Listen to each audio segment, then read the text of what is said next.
وَلَقَدْ يَسَّرْنَا الْقُرْآنَ لِلذِّكْرِ فَهَلْ مِن مُّدَّكِرٍ۔ اولاد اور رزق کے بارے میں کبھی مایوس نہ ہونا، کیونکہ ان دونوں چیزوں کا انحصار آپ کے نصیب پر ہے، اور نصیب لکھنے والا بہت مہربان ہے۔ اللہ تبارک و تعالیٰ سے دعا کرتے رہیں، انشاءاللہ وہ آپ کے نصیب میں یہ دونوں چیزیں لکھ دیں گے، اور دنیا اور آخرت میں اس کا بہترین نعم البدل آپ کو عطا کریں گے انشاءاللہ۔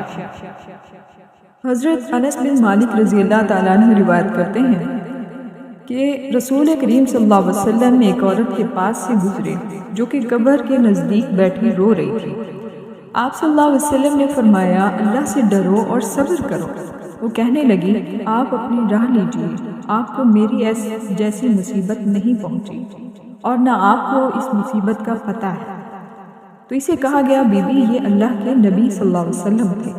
وہ بیچاری پہلے تو جان نہ سکی تھی، پھر وہ نبی کریم صلی اللہ علیہ وسلم کے دروازے پہ آئی، اسے یہاں کوئی دربان نہیں ملا، تو گھر میں داخل ہو کر وہ آپ صلی اللہ علیہ وسلم سے عرض کرنے لگی، اللہ کے نبی مجھے معاف کر دیجیے، میں آپ کو جان نہ سکی اور آپ سے معذرت چاہتی ہوں۔